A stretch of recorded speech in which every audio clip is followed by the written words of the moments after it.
संगवारी हो, राम राम, जय जोहार, जय छत्तीसगढ़। मोर नाम शेखर है। मैं नॉलेज हब कोचिंग संचालित करता हूँ रायगढ़ छत्तीसगढ़ में, आपके अपन प्रदेश छत्तीसगढ़ में। संगवारी हो, आज जो है 18 दिसंबर है। आज के समाचार आप मन के सम्मुख लेकर के हाजिर हुए हूँ, बिना कोई समय व्यवधान करे सीधा हिंदी में आता हूँ। आज के समाचार शुरू करता हूँ। तो पहला जो न्यूज़ है वो एक परियोजना से जुड़ा हुआ है, चिराग परियोजना। परियोजना या प्रोजेक्ट जब किसी विशेष क्षेत्र पर जोर देते हुए, कोई लंबी प्लानिंग करते हुए, फ्यूचर का विजन रखते हुए अगर कोई योजना तैयार की जाती है तो उसे प्रोजेक्ट या परियोजना का रूप दे दिया जाता है या मान लिया जाता है। शुरुआत में इसे किसी एक क्षेत्र में लागू किया जाता है और उसके सफल होने पर फिर उसके आगे बढ़ने की पूरी संभावनाएं होती हैं। ऐसा ही एक परियोजना है चिराग परियोजना। वर्ल्ड बैंक के द्वारा इसको स्पॉन्सर किया जा रहा है, यानी विश्व बैंक के माध्यम से इसमें राशि जो है या फंड जो है वो मिलेगा हमें। और वो राशि भी छोटी मोटी नहीं है, 1036 करोड़ रुपए की राशि विश्व बैंक की सहायता के रूप में प्राप्त होगी इस योजना में।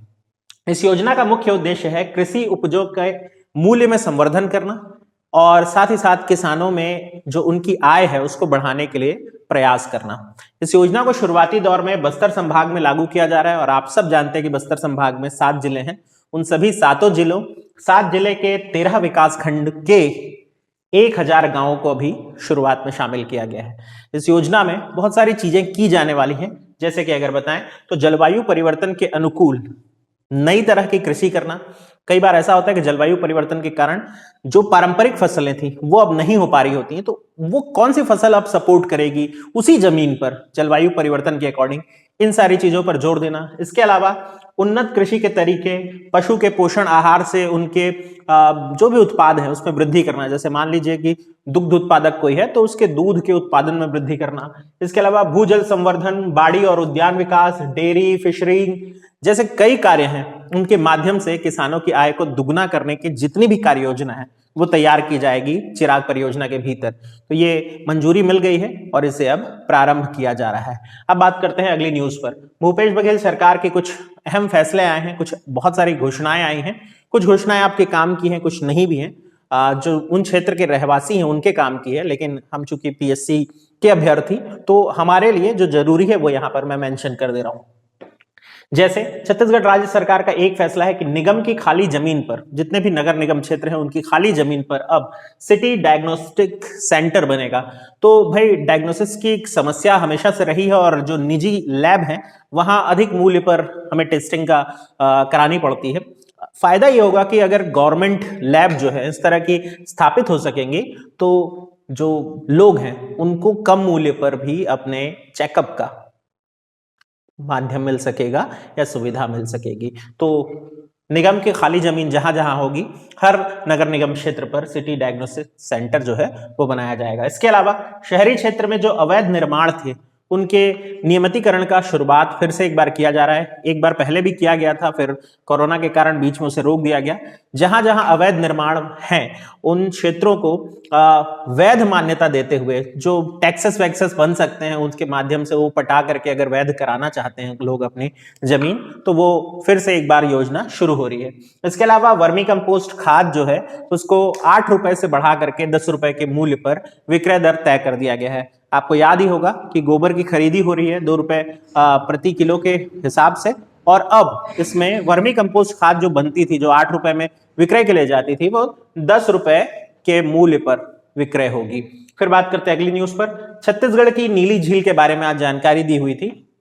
किसे कहा जाता है छत्तीसगढ़ का ब्लू लेक या नीली झील? उत्तर है सतरंगा। और आप सब जानते हैं कि सतरंगा एक नया उभरता हुआ पर्यटन केंद्र है, जिला कोरबा में स्थित है।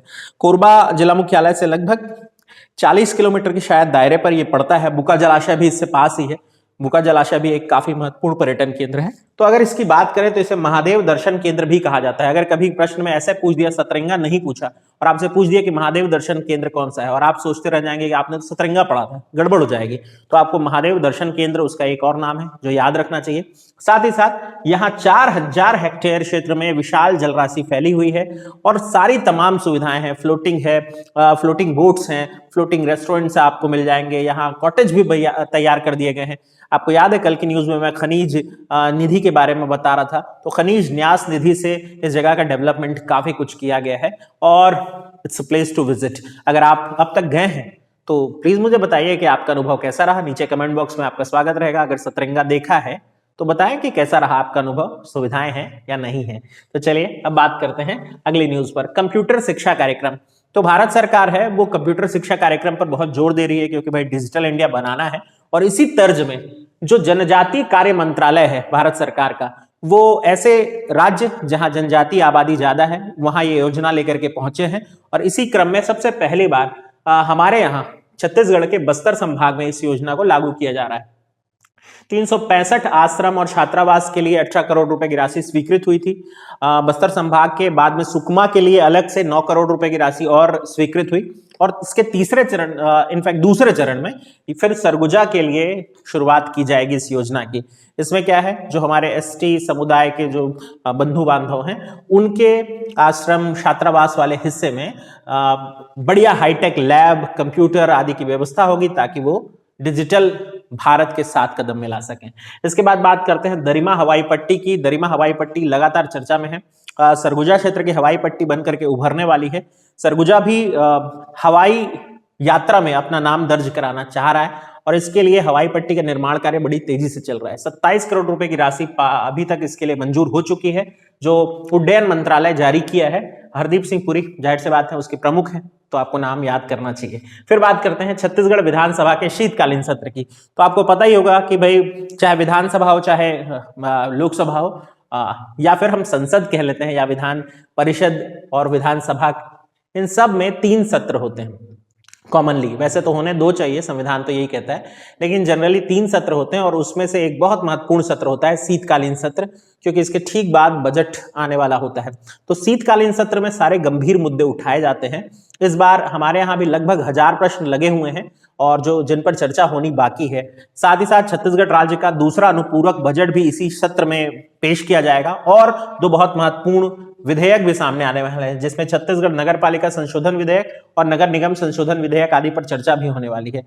साथ ही साथ विपक्ष दल जो है वो धान की खरीदी वाले मामले पर तो घेराव करेगा ही करेगा। ये सारी चीजें होंगी। आपके लिए क्या जानना जरूरी है? आपके लिए जानना जरूरी है कि कब से कब तक हो रहा है। 21 दिसंबर से 30 दिसंबर तक ऐसे प्रश्न भी आ चुके हैं कि कब से कब तक हुआ। पुराना रिकॉर्ड रहा है पीएससी का, ऐसे प्रश्न पूछ चुका है। तो 21 दिसंबर से 30 दिसंबर तक यानी 10 दिन चलने वाला सत्र, कितनी बैठकें हुई ये भी प्रश्न आ चुका है। 7 बैठकें होंगी इसमें। और एक चीज तो इसमें ध्यान रखने की बात है कि विधानसभा के जो अध्यक्ष हैं चरणदास महंत जी, उनको हो गया है कोरोना संक्रमण और इस कारण अध्यक्षता का कार्य वो नहीं कर पाएंगे। तो फिर ऐसी स्थिति में यदि स्पीकर मौजूद नहीं है तो विधानसभा की अध्यक्षता कौन करता है? डिप्टी स्पीकर या उपाध्यक्ष जो होते हैं। तो अभी कौन है? आपको उनका नाम जरूर जान लेना चाहिए। मनोज मंडावी अध्यक्षता करने वाले हैं। तो अब बात करते हैं आज के दिन के खास बात पर। आज 18 दिसंबर यानी गुरु घासीदास जी का जन्मदिन है। तो आज जो है उनके बारे में थोड़ी बहुत बातें हम कर लेते हैं। 18 दिसंबर गुरु घासीदास जी का जन्म तिथि मनाया जाता है, उनका जन्म दिवस है। 1756 में उनका जन्म हुआ था गिरौदपुरी बलौदा बाजार, तब तो जिला नहीं हुआ था, तब रायपुर के भीतर आता था, वहां उनका जन्म हुआ। और उनके पिता माता का नाम पूछ चुका है एग्जाम में, तो आपको जान लेना चाहिए। उनके पिता का नाम महंगू दास, जबकि माता अमरौतीन बाई थी। उनकी पत्नी का नाम भी पूछ चुका है, सफूरा देवी, जो कि सिरपुर अंजौरी क्षेत्र से बिलोंग करती थी, रहने वाली थी वहां की। इनके संतानों पर भी क्वेश्चन आ चुका है। तो गुरु अमरदास, गुरु बालक दास। गुरु बालक दास का नाम काफी महत्वपूर्ण है, क्योंकि उनके माध्यम से जो शिक्षाएं थी गुरु घासीदास जी की, वो लोगों तक बड़ी आसानी से पहुंच सकी। तो उनका काफी रोल है। इसके अलावा अगर बात करें तो इनका गुरु घासीदास जी का जो जीवन है वो गौतम बुद्ध या महावीर स्वामी जैसा ही आप कह सकते हैं कि वो जीवन के जो सत्य हैं उनको खोजने या उनको तलाश करने में लगे हुए रहे। और बहुत सारी जो चीजें प्रचलित थी, पशुवध, हिंसा या फिर अराजकता, व्यभिचार, ये सबसे दूरी समाज में हो और एक अच्छे समाज की स्थापना हो, इसलिए वो हमेशा से विचारशील रहे, विचारवान रहे। जगन्नाथपुरी की यात्रा भी करने गए थे और वापस लौटने के दौरान छाता पहाड़ क्षेत्र वहां पर औरा धौरा पेड़ के नीचे वो बैठे, बाद में ज्ञान की प्राप्ति हुई उन्हें और फिर उसके बाद उन्होंने सतनाम पंथ की स्थापना कर दी। सतनाम पंथ की स्थापना होने के बाद उन्होंने 7 वचन या 7 सिद्धांत जो है वो लोगों को अप्लाई किया या लोगों को कहा कि आप इन्हें जरूर माने। ये 7 वचन, ये 7 सिद्धांत कौन से हैं, ये भी पीएससी मुख्य के हिसाब परीक्षा के हिसाब से बहुत जरूरी है। सतनाम पर विश्वास रखें, यानी सत्य पर विश्वास रखें, जीव हत्या का विरोध करें, मांसाहार का विरोध करें, चोरी जुआ आदि से दूरी बनाकर रखें, नशा का सेवन ना करें, जाति पाति का भेदभाव ना माने और व्यभिचार बिल्कुल ना करें। ये 7 सिद्धांत आप अगर पुराना रिकॉर्ड देखेंगे, अगेन मैं कहूंगा पीएससी का, तो इन पे भी प्रश्न बना चुका है, तो थोड़ा सा आप तैयार रहें। 7 सिद्धांत या सप्तवचन अगर आप याद कर सकते हैं बहुत अच्छी बात है। इसके बाद अगर बात करें तो इनका जो प्रतीक है वो क्या है, तो प्रतीक है जैत खंभ। जैत खंभ को सत्य का प्रतीक माना जाता है। सफेद रंग का एक स्तंभ होता है, उस पर सफेद रंग का ही ध्वज फहराता होता है। और गिरौदपुरी में छत्तीसगढ़ राज्य सरकार द्वारा एक बड़ा सा जैत खंभ बनाया गया। ये जैत खंभ वर्तमान में भारत का सबसे ऊंचा स्तंभ है या टावर है। अगर देखें तो कुतुब मीनार, जो कि सबसे ऊंची मीनार कही जाती थी, उससे भी ऊंचा है।